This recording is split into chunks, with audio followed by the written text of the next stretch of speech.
Hi, this is Dr. MJ coming to you from beautiful Boston, Massachusetts. This is the Women in Dentistry podcast, where we feature women in dentistry making waves and leading the industry through the next decade. I am your host, Dr. Mary Jane Hanlon, a former dental assistant, dental hygienist, and now dentist.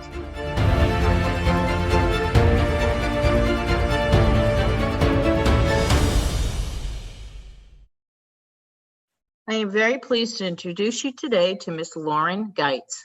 Lauren is the founder and president of Airway Health Solutions.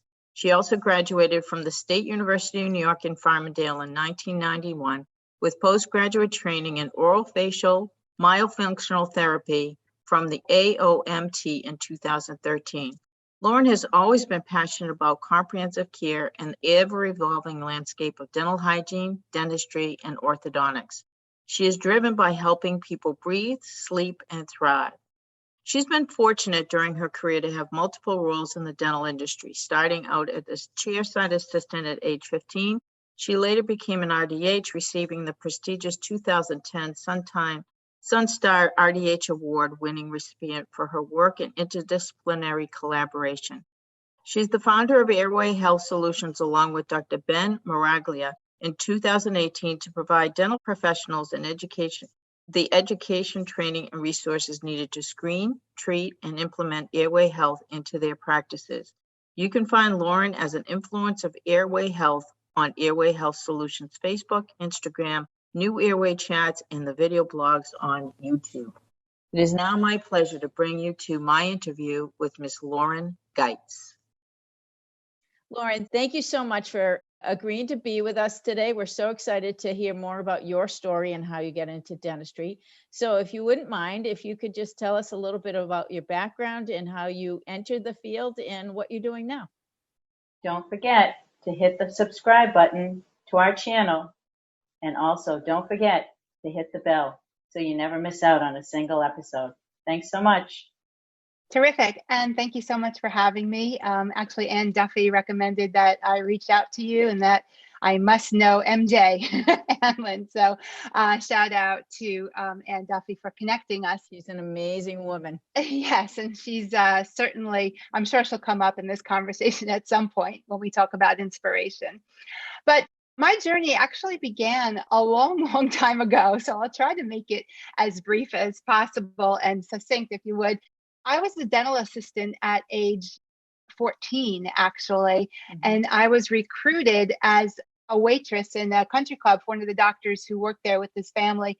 And he said, I just think you'd really make a great fit in their office. He'd make the patients comfortable. So for me, it was a no-brainer. I was from the McDonald's drive-through to a nice office where I felt professional, 14, 15 years old. So I really wasn't drawn to dentistry per se. In fact, I remember one of my earliest memories after having my own cleaning as a child was, how could people stick their hands in people's mouth all day long? So I wasn't like a dental geek. I wasn't like the elf on, Rudolph, where I knew I'd always want to be a dentist. But what I really was addicted to, I would say, was helping people.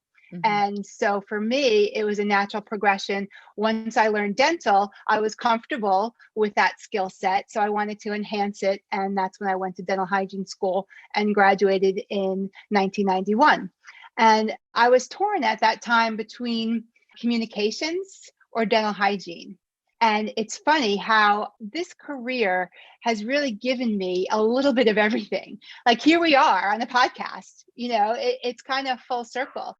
I love teaching and now I get to teach, and I love, all of the things that are so beyond the dental chair that have really come full circle. And I encourage everybody who's listening that you can make the profession whatever you want to make it. There's so many avenues and it can be exciting as long as you're excited about it.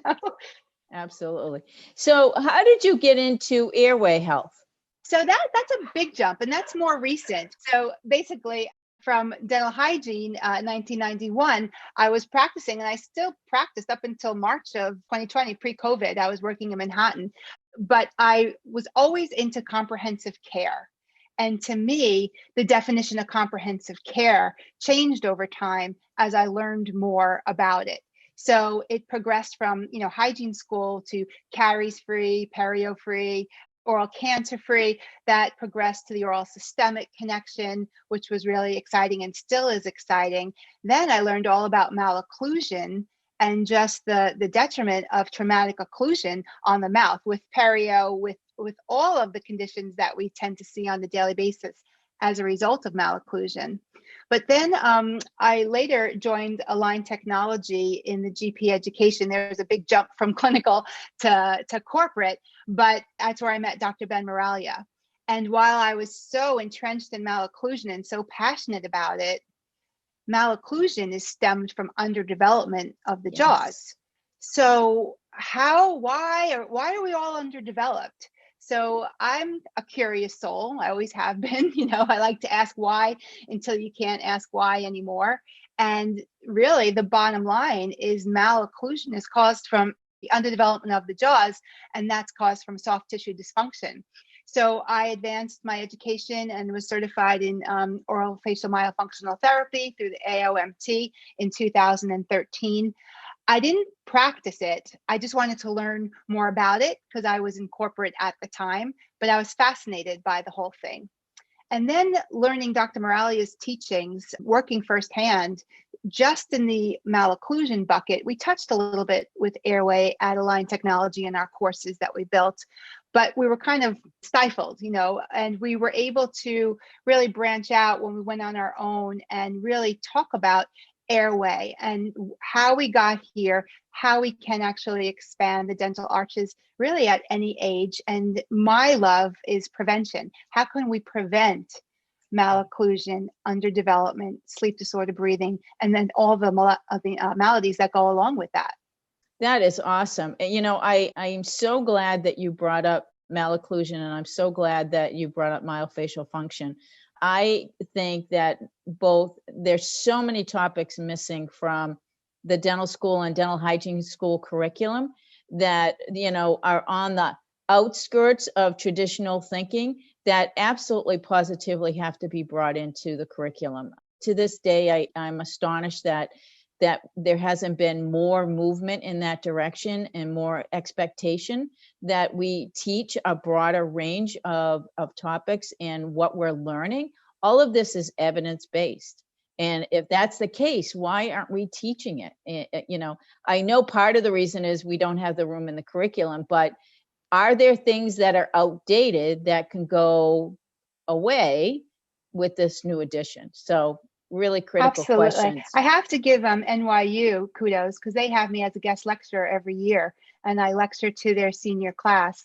And it's really fun to have the seniors, the spring semester, to get it while they're fresh, while they're going to go out. And they actually have an advantage in the job force that they have an education on clear aligners, on I guess malocclusion beyond angles class 1, class 2, class 3. A really deeper understanding of it. Right. Well, that's certainly a beginning step. It's kind of like business. We don't have the room in the curriculum to teach a full breadth of business education that we'd like to teach, but we have to give them the opportunity to experience it. So, how do we do that and make sure that they have this education before they leave and enter the private practice realm? I think that's the question that really needs to be answered. Yeah, rather than addressing all the symptoms, that's timely, right? It's like, okay, it's like almost like whack-a-mole. Okay, well, if you have cold sensitivity, we're going to do, a fluoride varnish, or we're going to do a class 5 buccal composite, or all the symptoms. But if we just took the time to understand the root cause, most of it, the lowest common denominator many times is underdevelopment.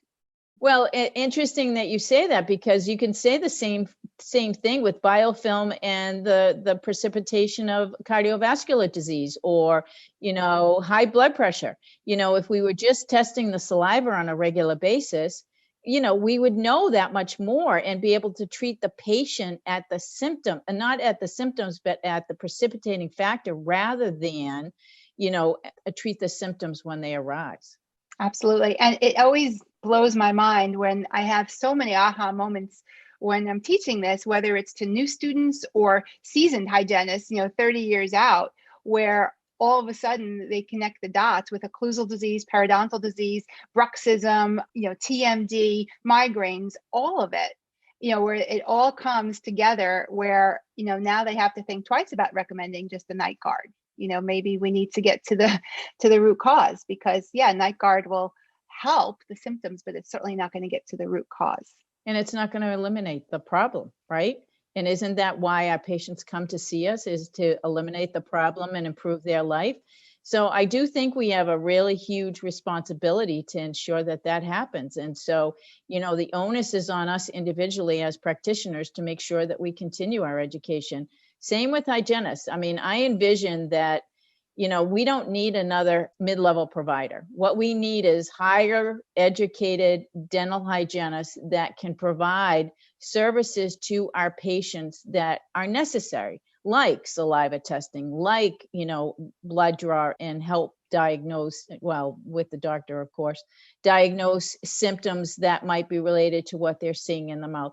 So often, so many things happen in the mouth, and that we know that this is not quote unquote normal.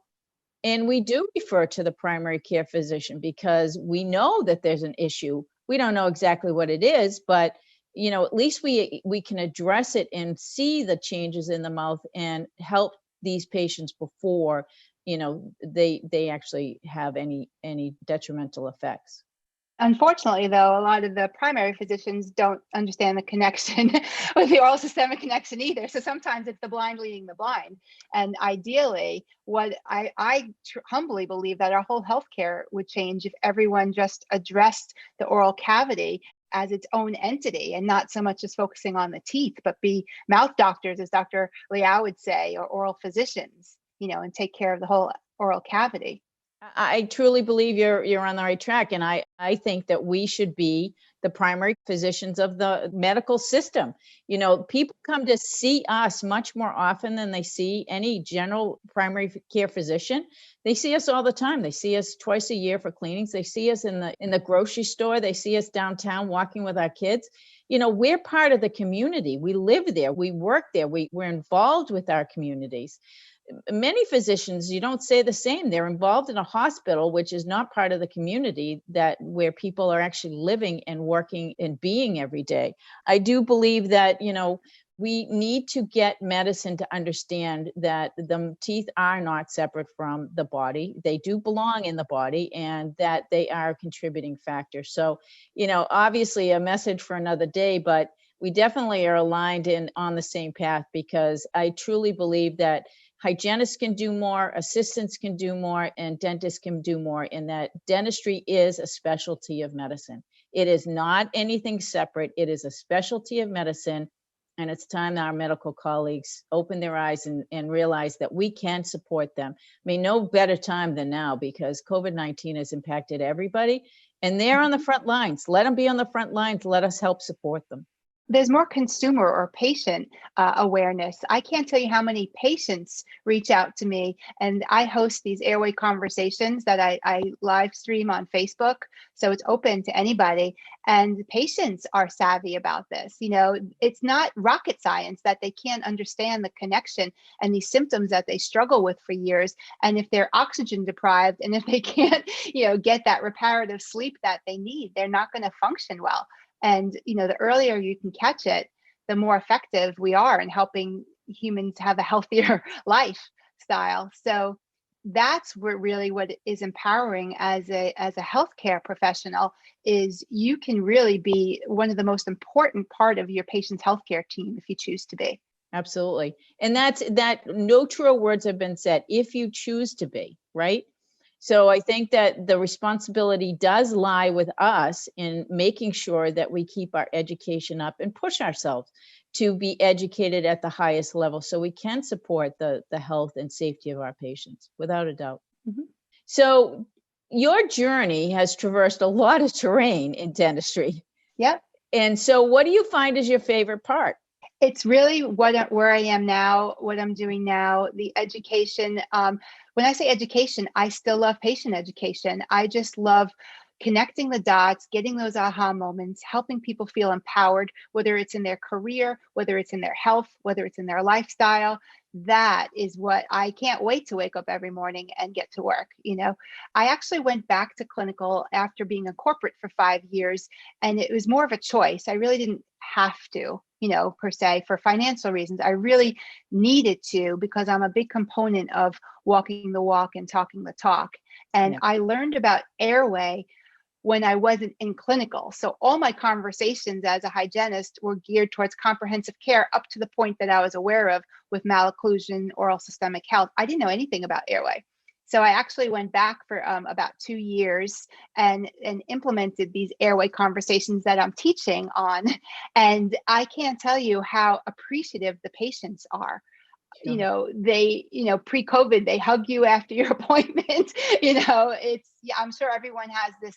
They know when you connect with someone, it's a powerful force. That I felt exhausted at the end of the day, not from the physicality of it, but just the giving, the giving of it all, the emotional part. So that's the part where even if I hit lotto and it wasn't, COVID right now, I worked in Manhattan, I would still go once a day as a volunteer, because that's how much you can enjoy it by making a difference. Absolutely. And I do think that many of us miss the hugs because Yeah, you were so used to getting them yeah. and seeing our colleagues and stuff. And I've had enough of this elbow stuff, like I don't want to do elbows. So what is the big single best piece of advice you have received, and what do you give as advice to others? So first, share with us the biggest piece of advice that you ever got. The biggest piece, I think, would have to be from my mom and my grandma, and just my lineage, is to thine own self be true. I mean, it's so basic, but if you can get down to the lowest common denominator, if you're not true to yourself, you can't be true to anyone. So that would kind of be like my lowest common denominator. Then more inspirational. Actually, believe it or not, Woody Allen had a great quote. He goes, "The secret to success," he said, "that's easy. Just show up." And there's so much behind just show up, because you have to conquer fear, you have to conquer embarrassment, you have to conquer the imposter syndrome, you have to conquer all these demons in your head, or just even the physicality of being somewhere that maybe you've never flown before, or maybe so many things go behind just show up. So then the other mantras come into play, and that would be you attract what you're ready for. Very good. If this is showing up in my life and I'm getting that feeling, embrace it, because that's your opportunity for growth. Whenever you get that feeling, embrace it. That's the new comfort zone, is to be uncomfortable, because that's where all the fun is. Absolutely. Oh my gosh, I couldn't agree with you more. That's awesome. And did you find that when you were younger and growing up that you had a lot of confidence, or was that something that was instilled along the way?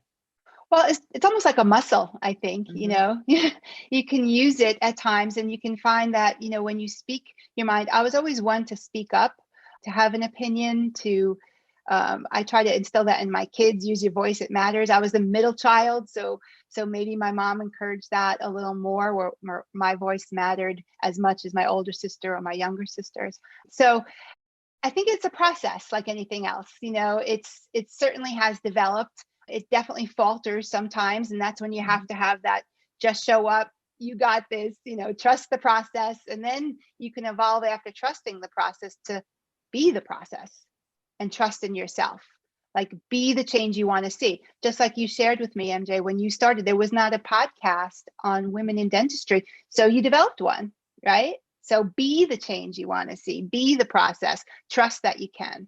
Oh my gosh, did I go back to square one with all of that? Because, oh my gosh, when you don't know how to do something, right, you have to figure it all out, like every single step. Oh my gosh. And you just don't even know. And I can remember the first podcast I did, I thought my heart was going to just pop out of my chest. And now I can do it without any preparation, obviously. But, I just think that it's amazing how much we limit ourselves, first of all, and how much more we're capable of if we just allow ourselves. And it's okay to make mistakes, and it's okay not to get it the first time around. You'll get it. You just have to practice. just like practicing dentistry. Exactly. It's like a muscle, right? Yeah. You got to work out that confidence muscle. Sarah Blakely was also a mentor of mine, and she had an interesting post on LinkedIn that hit me. Was one of her biggest fears was fear of embarrassment. And I thought that was so interesting because I was thinking about it. And sometimes that could be a bottom level. Think about it, especially now that we're on Facebook Live and you're on Instagram Live and everything. I think the ultimate fear may be down to being like embarrassed of some kind. So have fun with yourself. Life's too short. If you make a mistake, you make a mistake. If I think people like genuine, that's the bottom line. Be true to yourself. Absolutely. Absolutely. So tell us one thing that people would be surprised to know about you. Music is a huge part of my life. I play piano by ear. I don't play well, but I can play anything. I'm good at a party. I can play by ear, and I love to write songs. That's a huge talent, being able to play by ear. I spent a fair amount of time in music when I was growing up, and one of my best friends was a pianist, and I used to love just sitting and watching her play every afternoon when she'd need to practice. But it just always astonished me. She was so talented at it, and I was okay, but I wasn't great. I'm definitely not talented. I'm capable, I guess. It's a weird talent. It's like I don't think you would enjoy listening to me unless maybe you had 2 glasses of wine and then I could play a Beatles song. Right? That's okay. I'm sure I would still listen to you and enjoy it. So how did you know that you could play if you just never had training? How did you know? Oh, because I always was drawn to it. I was always drawn to the piano. We're a very musical family. My father is actually a professional pianist. My mom sold pianos and was a music minor. My son went to University of Michigan in the musical theater program, and he's in music. Like, it's throughout our blood. All family gatherings, we sing, we harmonize, so it's part of my DNA. Very cool. I wanted to take lessons, but we couldn't afford it when I was little, so I just taught myself. There you go. There you go. Absolutely. Now, have you ever fantasized about doing lessons now? I mean, you're putting yourself out there, learning so many things.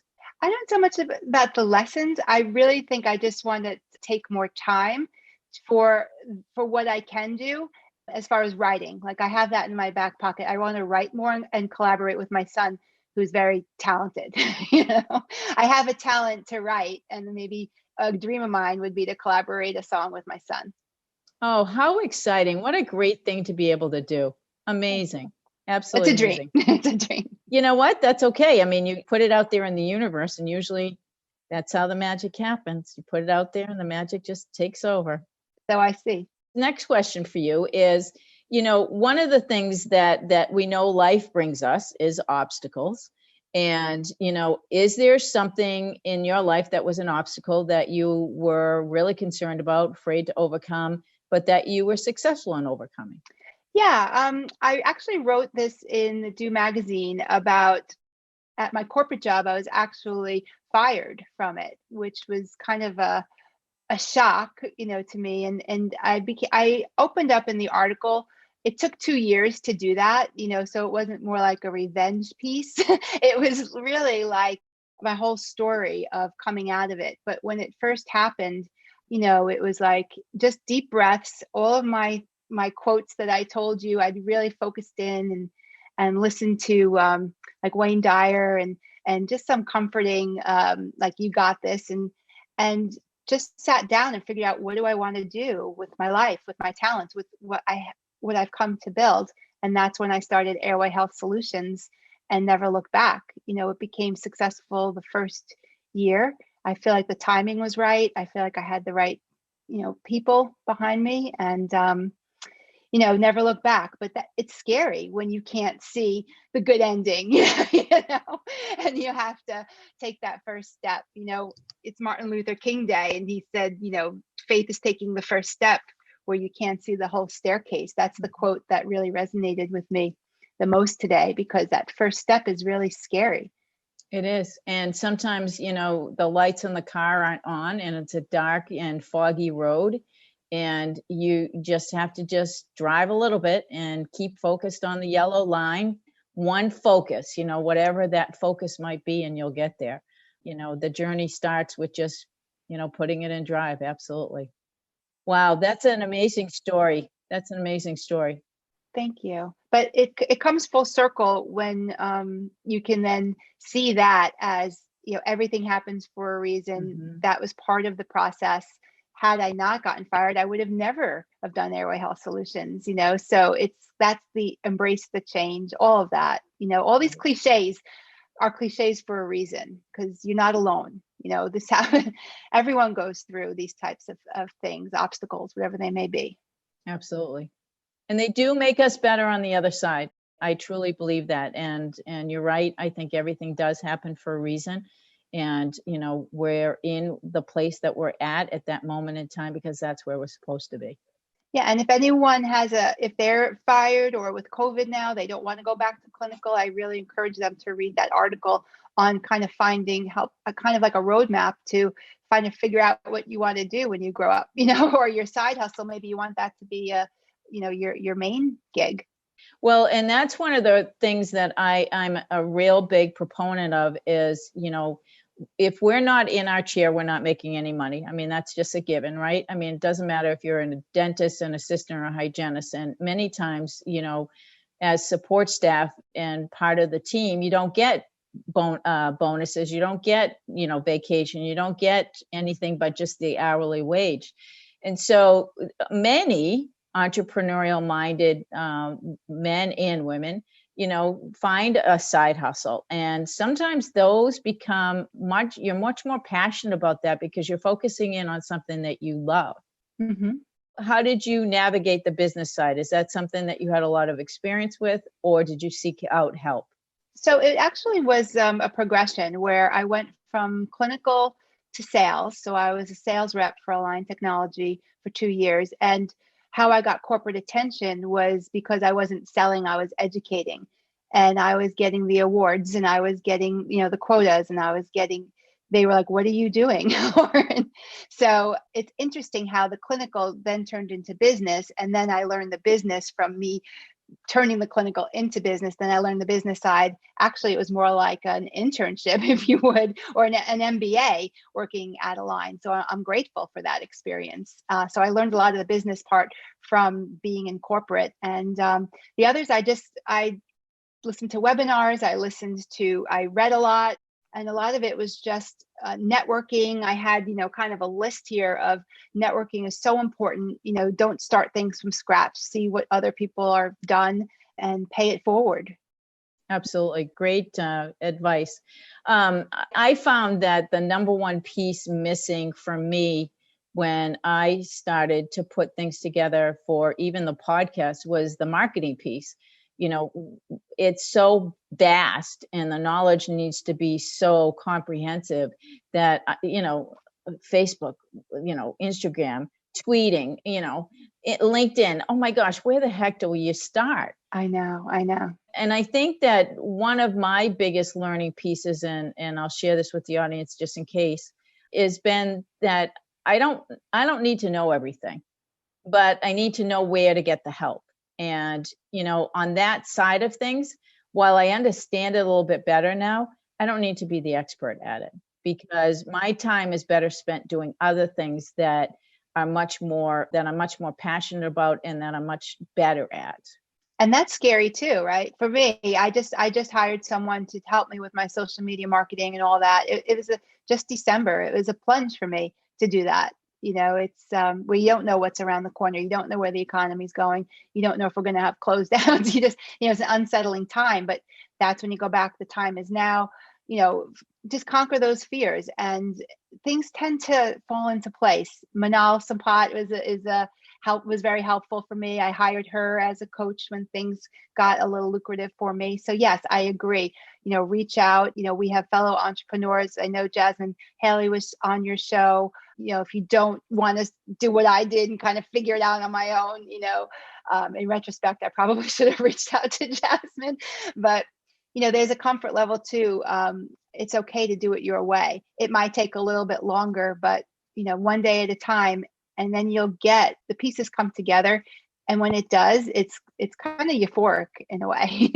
It's the highs and lows of entrepreneurship. I mean, there's definitely highs and lows. I actually wrote a song, and it was funny because it was just a parody of, nice piano music, and then bum, bum, bum, bum, and then nice piano music, and then bum, bum, bum, bum. That's like the entrepreneurship song. And then at the end, you have a little ding, it's like pleasant. There's like a little hope. Well, I find that my journey these past couple of years have been really eye-opening in making connections to, I do have an MBA, but that doesn't mean that I know everything there is to know about business, right? So yeah, I know how to structure things. I know what things mean. I know what kind of licenses I have to get. But it doesn't mean in today's world that's all virtual that you're going to have all the answers, because you don't. And learning, I think I've learned more in the last 2 years than I have ever in my entire career, because you're just yearning for more knowledge on different topics so you can just do it yourself or understand how the mechanics are working behind the scenes. In the article in the fall edition, I do have like a toolbox if you wanted to get started of what I use. So there's a lot of free resources as well. So don't let that. Do you think of anything coming off the top of your head?